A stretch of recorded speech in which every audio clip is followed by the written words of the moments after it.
Hey everyone, it's me, the Nerdy Hero, and we're here to do a review for Tomb Raider.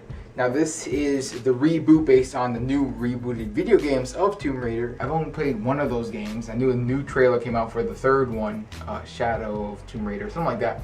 Pretty good timing with the release of that trailer with the release of the movie. I can see how they worked that in there. I loved the rebooted games. I didn't really play too much of the original games. I think I played one of them, one or two of the games.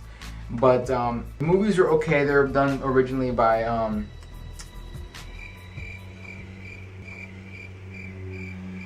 Angelina Jolie. Now the character is being represented by the actress Alicia Vikander. Alicia Vikander, I've seen her in a few different films. My favorite movie I've ever seen her in so far is Ex Machina. I do enjoy her as an actress. I think she's phenomenal. Now, when it comes to this movie, I'm not gonna say she wasn't good. She was great. She was great as the role. I believed her as Lara Croft in this new version of Lara Croft from the new games. Very different from the Angelina Jolie version that we've had before. Now, is the movie gonna be considered the best video game movie we've ever had? The movie's good. It's not amazing, it's not great. It's just a fun action adventure movie with a character that you actually kind of care for, you kind of like. I like the whole first act when you get to see more of her personality and what she does for a living and all that stuff, and then you start learning more and more about the backstory.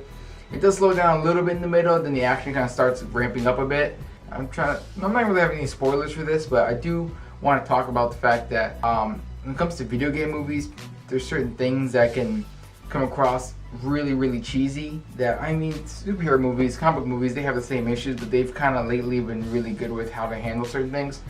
With video game movies, it's harder, I guess, for them to overcome certain things, that it gets really realistic and takes itself very seriously, and then something will happen, you're like, that seems a little out of left field. So that kind of happens in this movie, and I'm okay with it. I liked where it went. Kind of, like I said, came out of nowhere, but I get it, and it made sense in the realm of the film, and it was still kind of believable. When it comes to the villain of this movie, I forget the actor's name. I've seen him in a bunch of stuff. He is a really good actor. He is the villain more or less just because he is the guy who is opposing force. He's the antagonist. He has his own agenda.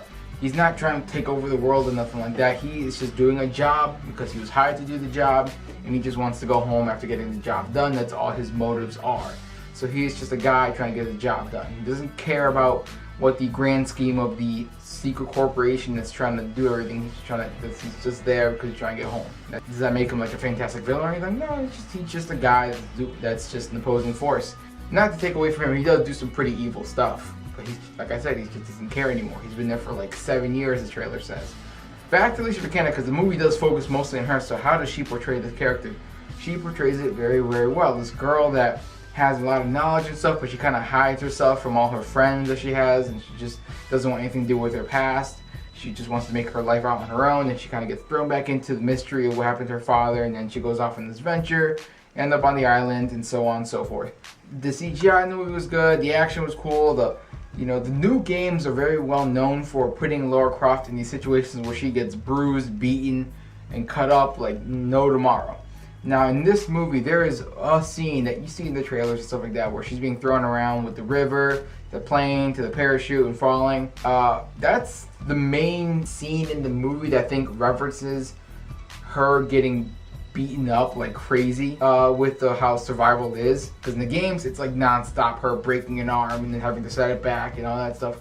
In the movie, they don't focus so much on that, but there is a full scene where she's like just non-stop action, and then she just ends up on the ground and she's just beaten out of hell.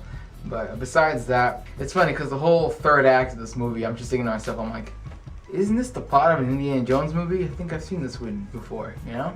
But, I mean, Indiana Jones, Tomb Raider, Uncharted, they all kind of blend together after a while.